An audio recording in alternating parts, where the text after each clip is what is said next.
আসসালামু আলাইকুম। আরে এই ছেলে কি? আরে বাবা, আমি তো তোমাকে ওর কথাই বলছিলাম। আরে ও তো একটা ভিক্ষুক।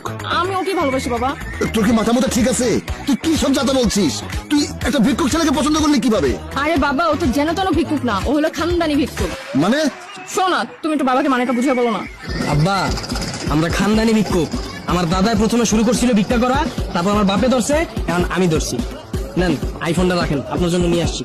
আইফোন? তুমি আইফোন কোথায় পেলে? এখন কি মানুষ আইফোন ভিক্ষা দেয় নাকি? আব্বা কি যে কোন আপনি, আইফোন আবার কেউ ভিক্ষা দেয়? গুলিস্তানের মোড়ে বৈশা মাথার ঘাম পায়ে ফালায়া ভিক্ষা কইরা পরিশ্রম কইরা আপনার জন্য এই আইফোনটা কিনে নিয়ে আসছি। রাখেন, আপনি হলেন আমার শ্বশুর, আমার একটা প্রেস্টিজ আছে না? আপনি নর্মাল ফোন টোন ফালায় দেন, এগুলো চালাবেন না এখান থেকে। রাখেন, এটা রাখেন।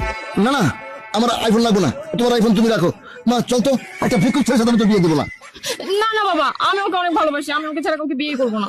মা, ও একটা ভিক্ষুক, একটা ভিক্ষুকের সাথে আমি তোর বিয়ে দিতে পারি না। সমাজে আমাদের একটা নাম রাখা আছে না? মা পাগলামি করিস না, চল তো মা। আরে আব্বা বসেন না, আপনার মেয়ের জন্য কেমন ছেলে খুঁজতেছেন আমার বলেন। ছেলেকে প্রতিষ্ঠিত হতে হবে, এই ঢাকা শহরে অন্তত একটা ফ্ল্যাট থাকতে হবে, মাসে অন্তত লাখ টাকা কামাই থাকতে হবে। আমার ঢাকায় বাড়ি আছে 2টা, উত্তরায় ফ্ল্যাট আছে 3টা। আজকে বনানীতে একটা বুকিং দিয়ে আসছি, যেটা আপনারা উঠবেন। ভিক্ষা করি দেখে কি মনে করছেন মাসে 3 লাখ টাকা কামাই? আরে আমার সবে বরাতের রাত্রি তো টার্গেট থাকে 5 লাখ টাকা। রোজার মাসের শুরু থেকে ঈদ পর্যন্ত 10 লাখ টাকা টার্গেট থাকে, মাঝে মধ্যে 15 লাখ টাকাও কামাই। আমার মনে হয় আমার এই ইনকামটা আপনার মেয়েরে খুশি রাখার জন্য যথেষ্ট। তাও যদি আপনার কম পড়ে মনে হয়, তাহলে আমি শুক্রবার মসজিদের সামনে বসি না, আপনার জন্য ওইটাও করব। এখন থেকে শুক্রবার মসজিদের সামনে বসবো। আর কি চাই বলেন? ভিক্ষা করে এত টাকা ইনকাম? আব্বা, এটা আপনি কোনো কথা বললেন? আপনি তো দেখি কোনো খবরই রাখেন না। ভিক্ষার উপর এখন বর্তমানে কোনো ব্যবসা আছে? এটা তো ইনভেস্ট ছাড়া ব্যবসা। এই যে একটা নতুন স্যান্ডু গেঞ্জি কিনা বালুর ভিতর 2টা ঘষা দিছি, একটু ছিঁড়া লইছি, আর 120 টাকা দিয়ে একটা বাড়ি কিনছি। বইলেই ব্যবসা। বর্তমানে ব্যবসা করতে গেলে 20 লাখ টাকার নিচে কোনো ব্যবসা করা যায়? তার উপর আছে 1000 রকমের রিস্ক। আর আমার এই ব্যবসায় তো কোনো লস নাই, বইলেই লাভ।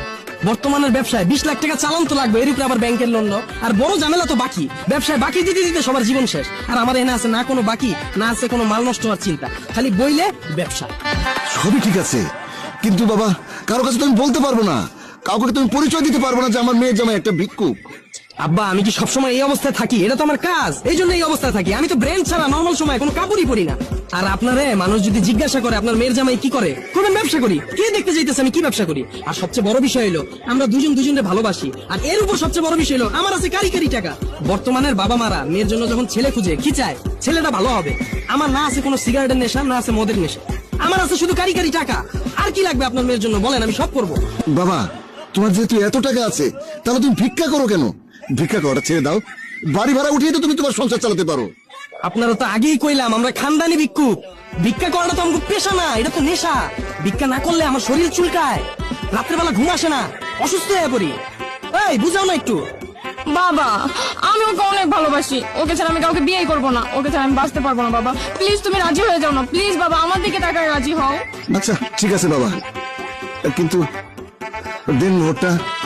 আব্বা, এটা কোনো কথা বললেন আপনি? আমার কি কোনো ভাই বোন আছে? আমার যা আছে সবকিছুই তো আপনার মেয়ে পাবে। যাক, সমস্যা নেই, আপনি যেহেতু টপিকটা উঠাইলেন, দেন মোর 1 কোটি টাকা ধরলাম, যান। 1 কোটি? বাবা বাবা, আমি রাজি। ঠিক আছে, নেন ধরেন, এই যে আইফোনটা দিলাম, এখন থেকে নর্মাল মোবাইল চালাবেন না, আইফোন চালাবেন, ঠিক আছে? আইফোন? ঠিক আছে বাবা, তোমার হাতটা দাও, আমার এই মেয়ের হাতটা আমি তোমার হাতে তুলে দিলাম।